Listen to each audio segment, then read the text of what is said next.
Hello everyone, welcome back to Sai Himasri kitchen. ఇవాళ simple and టేస్టీగా prawns curry ఎలా చేసుకోవాలో చూసేద్దాం.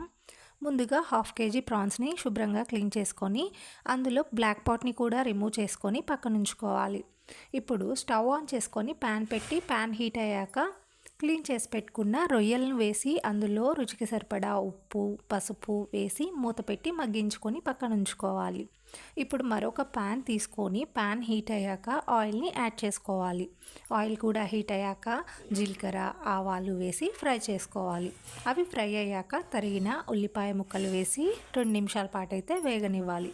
అందులోనే టమోటో ముక్కలను కూడా వేసి రుచికి సరిపడా ఉప్పు, 1 టీ స్పూన్ పసుపు, 2 టీ స్పూన్స్ కారం వేసి బాగా కలిపి మూత పెట్టి 5 నిమిషాల పాటు అయితే మగ్గనివ్వాలి.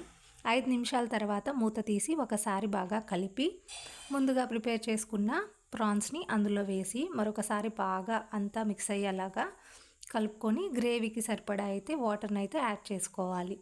వాటర్ని యాడ్ చేసుకున్న తర్వాత మూత పెట్టేసి 5 నిమిషాల పాటు అయితే మగ్గించుకోవాలి.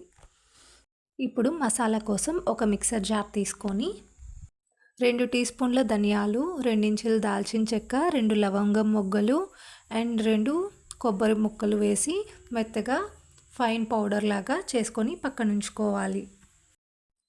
5 నిమిషాల తర్వాత మూత తీసి ముందుగా ప్రిపేర్ చేసుకున్న మసాలాని, అల్లం వెల్లుల్లి పేస్ట్ని వేసి ఒకసారి బాగా కలుపుకొని మూత పెట్టి మరో 2 నిమిషాల పాటు లో ఫ్లేమ్ మీద ఉడికించినట్లయితే మన టేస్టీ రొయ్యల కర్రీ అయితే రెడీ అవుతుందండి.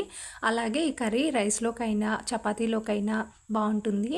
అలాగే ఇలాంటి మంచి కుకింగ్ అండ్ డివోషనల్ వీడియోస్ కోసం నా ఛానల్ని సబ్స్క్రైబ్ చేసుకోండి. Thank you for watching my video.